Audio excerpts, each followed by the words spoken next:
Alright, so you're thinking about a trip. You've got that itch, that need to just get up and go to see something new, and you're doing it solo. Huge respect for that. It takes a certain kind of person to pack a bag and just head out into the world alone. It's not just about seeing new places. It's about that feeling of complete freedom, of answering to no one but yourself. Today we're talking about Massachusetts. Forget the standard tourist traps you've seen a million times online. We're going deeper. This is for the adventurers, the explorers, the people who want to find the real story behind a place. We're going to uncover the local secrets, the spots that aren't on the front page of the travel brochures. I'm talking about the hidden gems that make a trip unforgettable. This isn't just a list of places to go, it's a blueprint for an experience. It's about finding that perfect quiet beach where you can actually hear your own thoughts, or that tiny coffee shop with the owner who knows everyone's name, or that trail that leads to a view so epic it makes you feel like you're the only person on the planet. This is your guide to a real Massachusetts weekend escape, the kind of trip you'll be talking about for years. So get ready. We're about to dive into 10 incredible getaways that are perfect for the solo traveler. I've done the legwork, I've found the spots, and I'm laying it all out for you. The goal here is simple: to inspire you to do more, to see more, and to experience something truly authentic. This is about creating memories, not just taking pictures. Grab a notebook, or just open up your mind because we're about to plan your next great adventure. Let's get into it. First up, Cape Cod. Now I know what you're thinking. Crowds, traffic, families everywhere. And yeah, you can find that if you want it. But that's not what we're here for. We're looking for the other Cape, the one that exists just off the main drag. For the solo traveler, the key is knowing where to go. Forget the popular spots in July and August. Head to the outer Cape, places like Wellfleet or Truro. Find your way to head of the Meadow Beach. It's vast, it's windswept, and it feels like the edge of the world. You can walk for miles and feel like you have the entire Atlantic Ocean to yourself. It's a place for thinking, for breathing, for just being. The real magic of the Cape for a solo adventurer is in the small moments. It's about ditching the car and renting a bike, riding the Cape Cod rail trail through marshes and forests, stopping whenever you feel like it. It's finding a tiny, unassuming seafood shack like Mac's Shack in Wellfleet and having the best lobster roll of your life while sitting on a picnic bench. It's about getting up for the sunrise over the ocean and then catching the sunset over the bay on the same day. This isn't the Cape Cod from the postcards, this is your Cape Cod. It's raw, it's real, and it's waiting for you to go out and find it. Do the work, and the reward is immense. Okay, next stop, Martha's Vineyard. Like the Cape, this place has a reputation. Expensive, exclusive, hard to get to. But again, that's just one side of the story. The secret to the vineyard as a solo traveler is to live like a local, even if it's just for a weekend. Get on that ferry, but once you land, avoid the main streets of Edgartown and Oak Bluffs, at least during peak hours. Instead, grab the VTA bus. It's your ticket to the entire island. Head up island to towns like Chilmark and Aquina. This is where the real soul of the vineyard is. It's quieter, more rugged, and incredibly beautiful. Find your way to Menemsha, a tiny fishing village. Go there for sunset. It's a local tradition to grab some fresh seafood from Larson's or Menemsha Fish Market, find a spot on the beach, and watch one of the most spectacular shows on the East Coast. It's a communal experience, but one where you can feel perfectly comfortable alone. Another pro tip: hike the trails at Cedar Tree Neck Sanctuary. It's a hidden spot with a path that winds through the woods and opens up onto a secluded, rocky beach. It's about finding these pockets of authenticity away from the hustle. The vineyard isn't about being seen, it's about seeing something real. Alright, let's talk about Nantucket, the Grey Lady. It's the furthest out, the hardest to get to, and that's a good thing. It filters people out. For the solo traveler seeking true escape, this is a gold mine. The key here is to embrace the quiet. Yes, the town is beautiful with its cobblestone streets and whaling-era houses, but the real experience is found on the edges of the island. Rent a bike with fat tires and hit the sand roads. Head out towards Madaket on the far west end of the island. The journey itself is an adventure, bumping along sandy paths lined with scrub pine and rosa rugosa. Your goal is to find a stretch of beach with no one else on it, and you will. Places like Cisco Beach or the beaches out past Siasconset offer miles of solitude. This is where you disconnect. No cell service, no distractions, just the sound of the waves and the wind. It's a powerful thing. Another secret, the Cascada Coatu Wildlife Refuge. You need a 4x4 to get out there, but you can book a tour. It's a remote barrier beach with a historic lighthouse at the end. It feels like a different planet. Nantucket isn't about the fancy restaurants. It's about packing a sandwich and finding your own private paradise. It's an investment in solitude. Let's head west, all the way west to the Berkshires. This place is a complete change of pace. No salt spray, just the smell of pine trees and fresh air. It's mountains, it's art, it's culture. For the solo traveler, this is a place to feed your mind and your soul. Base yourself in a town like Great Barrington or North Adams. They're filled with this incredible energy, a mix of old New England charm and a vibrant modern art scene. Spend a day at Mass MoCA in North Adams. It's a massive contemporary art museum in a converted factory complex. You can literally get lost in there for hours, just wandering from one giant installation to another. It's a perfect solo activity. But the Berkshires are a place of balance. After you've filled your head with art, you need to get out into nature, and the options are endless. The Appalachian Trail cuts right through the region. You don't have to hike the whole thing, just pick a section. The hike up to Monument Mountain is a classic.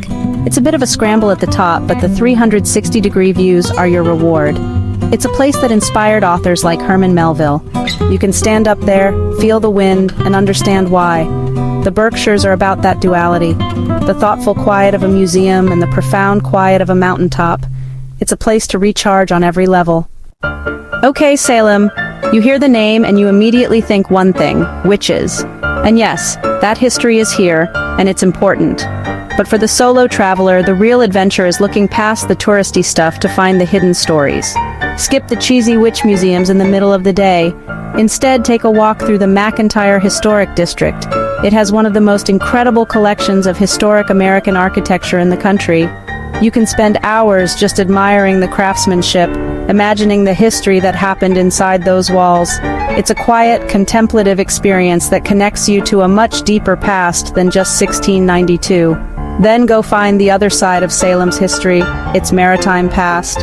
Head down to the Salem Maritime National Historic Site, walk out on Derby Wharf, the longest wharf in the city, and look back at the Friendship of Salem, a replica tall ship.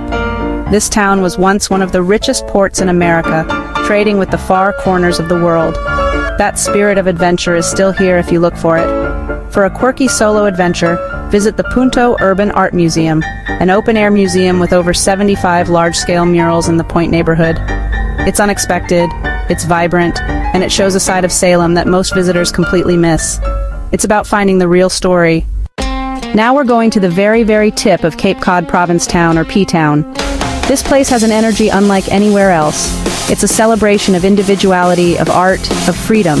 And for a solo traveler, it's one of the most welcoming places you can possibly visit. The main drag, Commercial Street, is a spectacle. It's a parade of art galleries, unique shops, and incredible people watching. The best way to experience it is to just dive in, grab a coffee, find a bench, and just absorb the atmosphere. No one will think twice about you being alone. In fact, it's the perfect way to take it all in on your own terms. But there's more to P-Town than just the party on Commercial Street. Rent a bike and ride out into the province lands. The bike path there is insane. It winds up and down through massive sand dunes. It feels like you're riding a roller coaster through the desert. It's a physical challenge, but the payoff is incredible. You'll end up at Race Point Beach, a wild and remote stretch of sand where you might even see whales from the shore. And you have to climb the Pilgrim Monument. It's 252 feet tall, and from the top, you can see the entire town, the harbor, and how the land curls around into the sea. P-Town is about embracing the vibrant energy and then finding your own quiet spot within it. Let's head up the coast from Boston to Cape Ann, specifically to the town of Rockport. This place is all about the relationship between the rugged coastline and the art it inspires. It's honestly a visual feast. The first thing you have to do is walk out to the end of Bearskin Neck, a narrow peninsula jutting into the harbor, lined with old fishing shacks that have been converted into shops and galleries. At the very end, you're surrounded by the ocean. You can really feel the power of the sea that has shaped this town for centuries. The iconic red fishing shack known as Motif No. 1 is right there. It's supposedly the most painted building in America, and well, you'll see why. The secret to Rockport for the solo traveler is to not just look at the art, but to see what the artists see. Go to Halibut Point State Park. It's a former granite quarry that's now filled with water, and the trails lead you out to these massive, flat granite ledges that slope down into the Atlantic. On a clear day, you can see all the way to Maine. Find a spot on the rocks, sit down, and just watch the waves crash. This is the raw material for all the paintings you see in the galleries. It's a place that encourages you to slow down, to observe, to really look at the light on the water and the color of the rocks. It's a meditative, inspiring escape. Sometimes you need an escape that's less about the ocean and more about ideas. That's when you go to Concord. This town is hallowed ground for American literature and thought. It's where Thoreau, Emerson, Hawthorne, and the Alcotts all lived and worked. For the solo traveler, it's a chance to walk in their footsteps and connect with those big ideas. The number one thing you have to do is go to Walden Pond. Don't just drive up and look at it. Take the time to walk the full loop around the pond. Find the site where Thoreau's cabin stood. It's just a simple marker, but it's incredibly powerful. The real experience is in the quiet moments.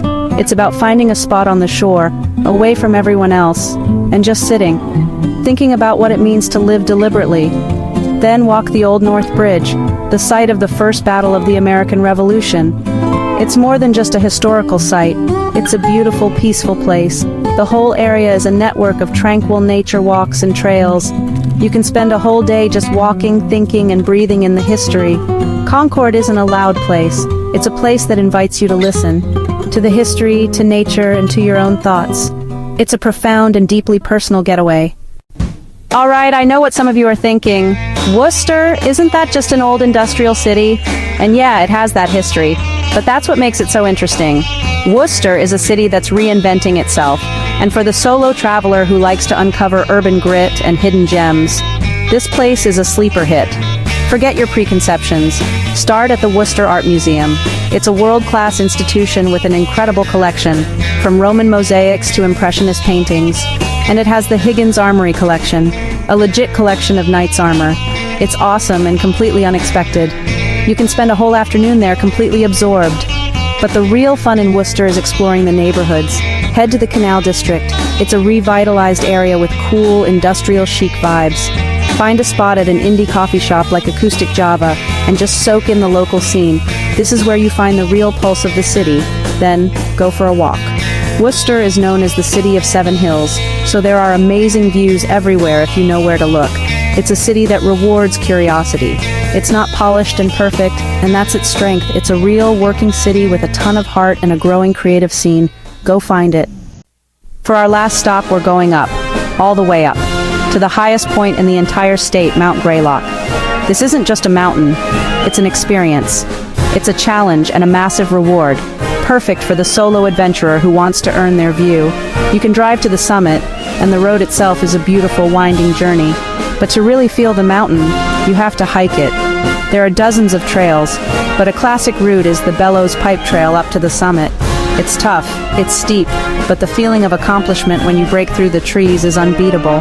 Once you're at the top, the world opens up. On a clear day, the panoramic vistas are breathtaking. You can see 5 states. It's humbling.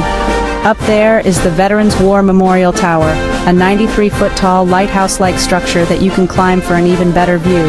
But the real secret is to stay for sunset. Most people have already left for the day. Find a spot on the western-facing slope, watch the sun dip below the distant mountains, and feel the immense quiet of being on top of the world. It's a powerful, almost spiritual experience. It's just you, the mountain, and that incredible, endless view, a perfect end to any solo journey. So there you have it. 10 trips, 10 different ways to experience Massachusetts on your own terms.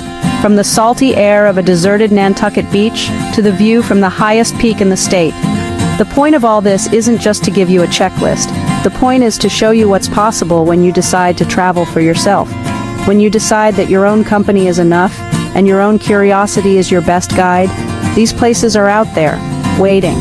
All the hidden trails, the quiet corners, the local spots with the best stories. They're not going to find you, you have to go find them. So, are you ready to pack your bags? The hardest part of any adventure is always the first step, the decision to actually go. Everything after that is just logistics. Pick one of these spots or find your own. Book the flight, fill up the gas tank, just get moving. The world is too big and life is too short to wait for the perfect time or the perfect travel partner. The perfect time is now. This is your invitation, your permission slip to go have an adventure. Go create a story that only you can tell. I want to know where you're headed. What's your favorite Massachusetts getaway? Or what spot on this list got you the most excited? Drop it in the comments below. Let's build a community of adventurers right here. And if you want more of this, more solo travel secrets and guides to finding the real story behind a place, do the thing. Hit that subscribe button. Thanks for watching. Now go do something